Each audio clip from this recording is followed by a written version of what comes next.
It was never supposed to be that way. It's been a perfect journey. I would do it all over again. The Swiss legend Roger Federer has had one of the most illustrious careers any player could ever ask for. At his best, he was one of the greatest players to ever step foot on a court, whether grass, clay or hard. Hence the reason why he is part of the three greats of tennis. When we talk about one of the fun players to watch on the court, Federer is one name that comes to mind. His fun and jovial attitude is one of the reasons why he is so many people's favourite male player. There has been no doubt about Federer's ability on the court, but when it comes to facing his fellow greats in Nadal and Feder, it has never been an easy ride.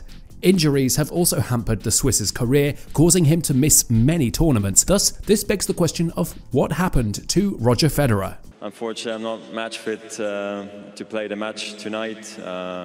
Clearly, I wished it wasn't so. Roger Federer was born on the 8th of August 1981 in Basel, Switzerland, to Swiss-German father Robert Federer and South African mother Lynette Federer. He is the youngest of two kids, having an elder sister named Diana. Federer is a very intellectual player as he speaks multiple languages. He's fluent in Swiss-German, his native language, German and French, as well as conversational Italian and Swedish, and of course English. Roger has always been around sport since a young age. He credits his hand-eye coordination to the different sports he played as a kid, including basketball and badminton.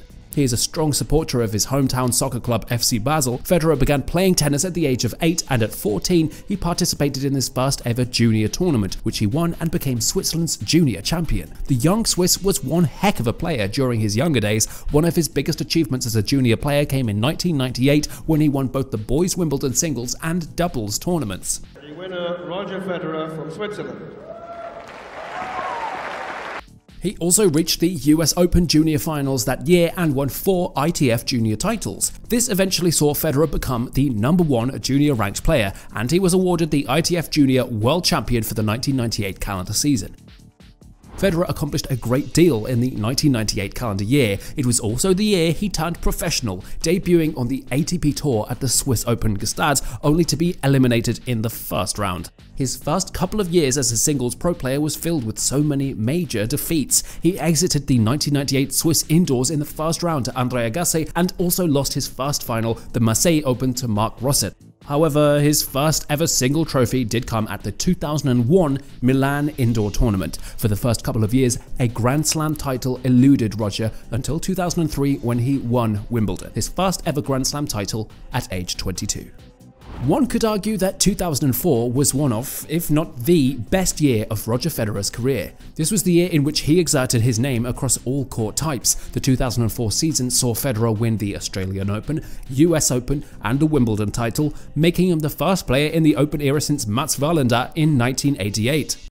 This form earned him the world #1 ranking for the first time in his career. Similarly, in 2005, his exploits were nothing short but remarkable, as he won 11 of the 15 tournaments he participated in, adding another US Open and Wimbledon title to his shelf. Continuing to 2006, there was nothing stopping Federer in the United States as he won the US Open once again, becoming the first player to win the tournament 3 years in a row. He also won the Australian Open and made it to the final of the Roland Garros, only to be defeated by Rafael Nadal. For the first couple of decades in his pro career, Federer dominated the tennis world, winning every single Grand Slam, his favourite tournament being Wimbledon. Federer reached the Wimbledon final 12 times during the course of his career, winning 8 of them. For this reason, he is often referred to as King Roger, the King of Wimbledon. Roger clearly loves Wimbledon, and Wimbledon loves him back. He enjoys sliding across the grass court whenever it's Wimbledon tournament time. The Swiss is the most decorated men's single player at Wimbledon due to his 8 titles, which is the most of any player in the Open era.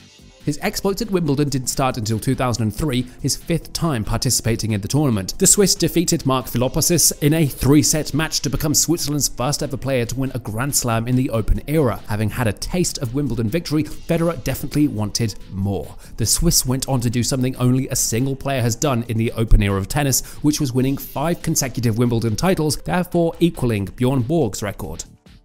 Federer was on the brink of surpassing Bjorn's record after making it to the 2008 Wimbledon final. However, that dream was cut short by Rafael Nadal, who also had an agenda of his own, which was not losing to Federer in 2 straight Wimbledon finals. After his 2008 defeat, the Swiss came back in blistering form, claiming the title the next year and in 2012 and 2017.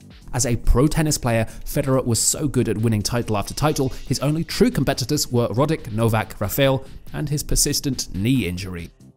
Roger Federer's career has been hampered by a persistent knee injury that has seen him miss many major tournaments. The Swiss had to end his 2016 season early due to a knee injury after being knocked out of the Australian Open by Novak Djokovic. He had to undergo arthroscopic knee surgery in Switzerland, where a key portion of the meniscus tissue around the knee was removed. In a statement issued by his agent, the Swiss told the National, "While this is an unfortunate setback, I feel grateful that up to now I have remained mostly healthy throughout my career. My doctors have assured me that the surgery was a success, and with proper rehabilitation, I would be able to return to the court soon." Especially also after the surgery, you know, looking down at my foot and understanding that maybe this leg or this knee will never be the same.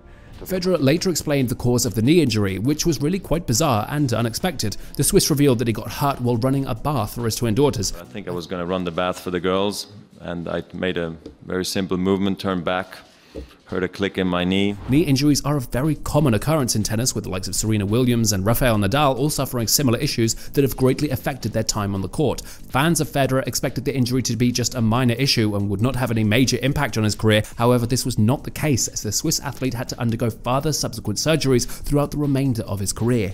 In fact, it could be said that the recurring injuries were part of the main reason for his long absence from the court during the later stages of his career, leading to his retirement. I should be fine somehow, even though I'm not the youngest, but I'm happy how I'm playing, and I just want to enjoy myself and play one more good match, and we'll see what happens.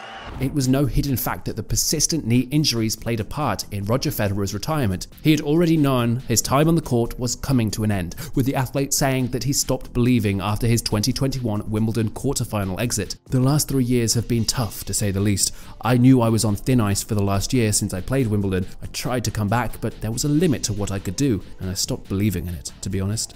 The Swiss told BBC in an interview. He further went on to say the biggest question becomes, how do you announce your retirement? I tried to come back, but then I just could feel there was a limit to what I could do. On the 24th of September 2022, Roger Federer sent the whole tennis community to tears after playing his last match in the Lava Cup. The Swiss shared his last time as a professional player with his fellow greats turned friends. Federer ended his career playing in a Team Europe doubles match with Rafael Nadal against a USA team of Jack Sock and Francis Tiafoe.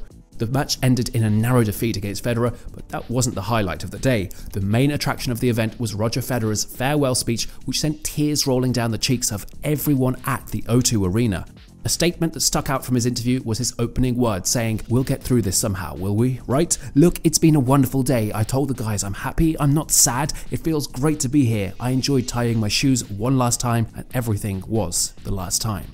Words like this are the reason why everyone loved and respected Roger Federer. When Roger leaves the tour, an important part of my life is leaving too.